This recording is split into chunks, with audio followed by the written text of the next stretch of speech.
but we're going to do chapter 10 of St. Matthew right now.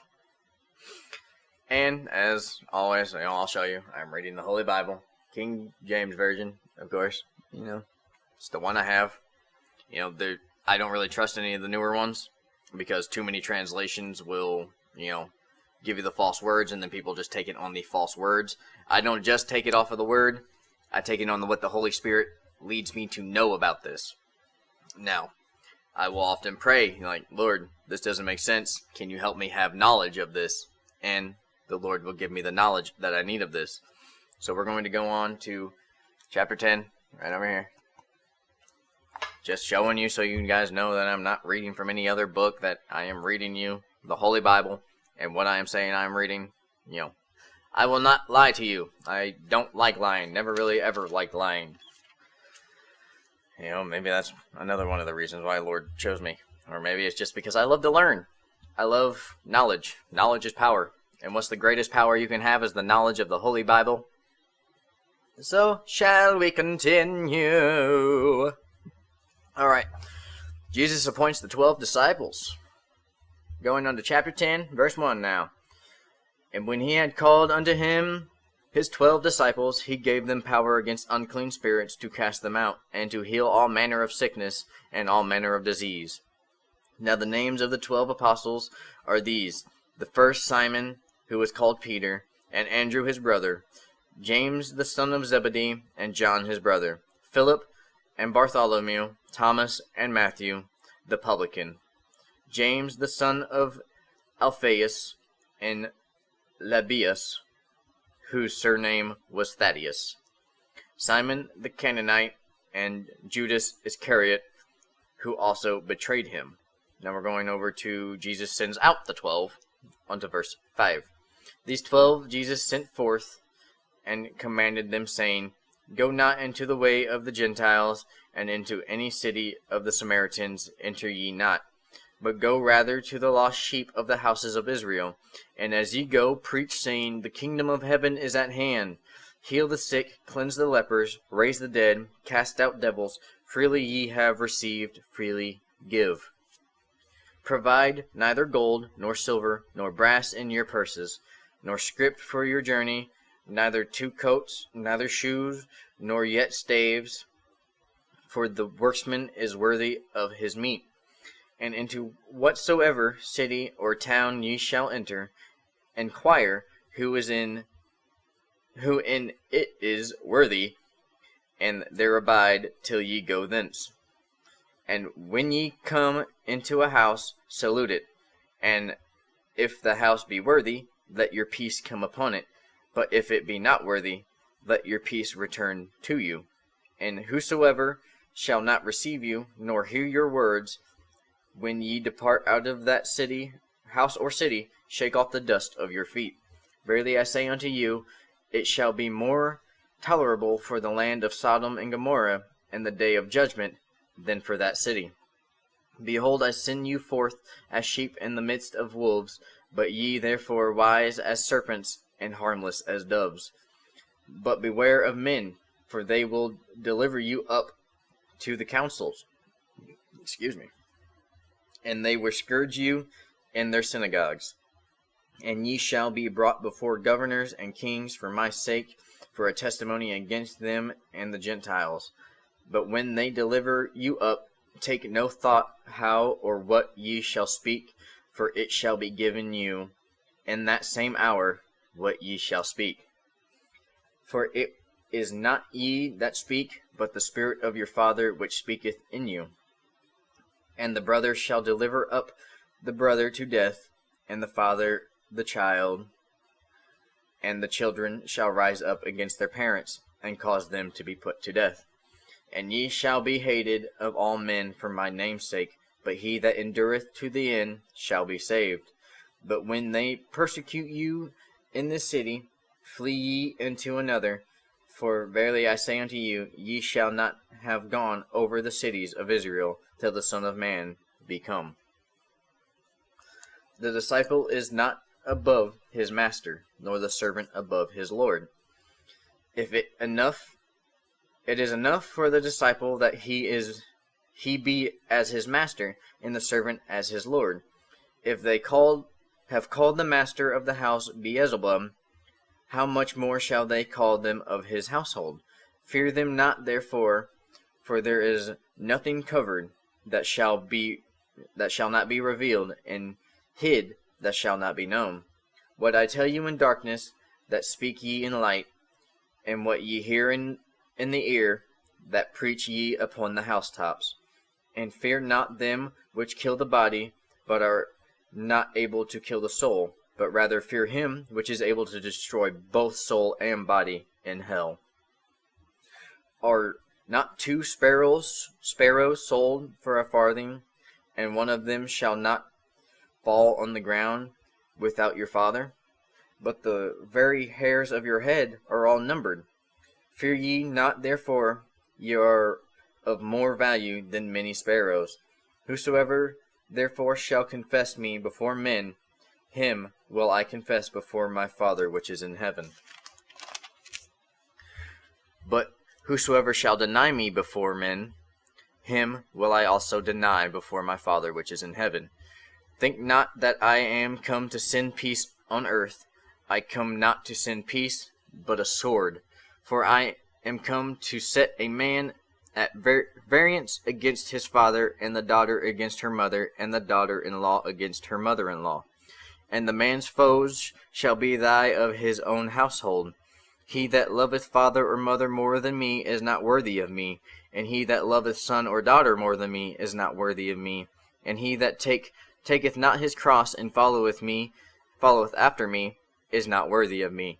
He that findeth his life shall lose it, and he that loses his life shall, for my sake, shall find it. He that receiveth you receiveth me, and he that receiveth me receiveth him that sent me. He that receiveth a prophet in my name of a prophet shall receive a prophet's reward, and he that receiveth a righteous man in the name of a righteous man shall receive a righteous man's reward. And whosoever shall give to drink unto one of these little ones a cup of cold water only, in the name of a disciple, verily I say unto you, he shall in no wise lose his reward. Now that is the end of chapter 10. Now let's go into a little bit of explanation here, especially here towards the end of the chapter. Let's talk about the whole taking up the cross thing real quick. Now, taking up your cross, it doesn't mean literally picking up a cross and hauling it. More followers on TikTok. Awesome. I hope y'all enjoy my videos. I thank you for following. But it doesn't mean like literally going and getting like a big old cross and like, come on. No, to take up the cross and to follow him is to deny your flesh. Deny yourself when you are extremely hungry. Don't be gluttonous. Deny yourself lust. Don't give in to your sexual desires. Don't give in to your body wants. Your flesh, which would be smoking, doing drugs, video games, and watching movies. That is your body's wants. That is the flesh. What your soul wants is right here. Woo! Your soul wants God's living word. The bread, which is Christ. The living water, which is Christ. Now, to take up your cross means to deny your fleshly desires. And if you don't, well, you just heard what pretty much happens. And yes, we are to love God, love Jesus more than anything. We love God, then we love Jesus.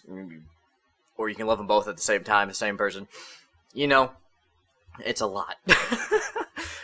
Love God before anybody. Do not love your mother, your father, your daughters, your sons.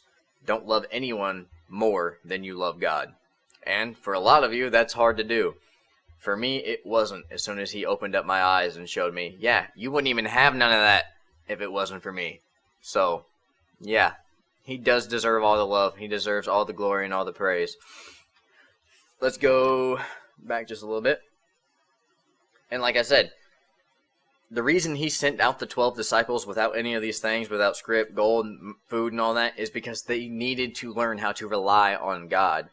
And God, many people will be like, God's not just going to come down and give you food. Well, actually, he can. But he will also use his children, his believers, to help his believers. we're supposed to help each other. We're supposed to be nice to each other, be kind to each other, feed each other, give each other food, clothing, resting places. We are supposed to pretty much come together. We are a family. Loveth your brother as you loveth yourself. Loveth thy neighbor as you loveth yourself. Which simply means treat others how you want to be treated. If you were starving on the side of the road, would you want somebody to just go right past you and not even blink, or somebody to just talk crap on you while you walk by? No, you'd want them to stop and help you, correct? It's that easy. And so many people say that God and Jesus, like, it's just hate speech. Like, you want to know what hate speech is? Go on TikTok or any of these things and look up anything that I hate this, that, or the other thing. You won't find anything. You look up I hate Christians and you'll find all sorts of stuff. That's hate speech. And it's there for a reason. The devil is dividing the body of Christ. So, that is why I'm here. To bring the body back. Ha, ha, ha. Alright.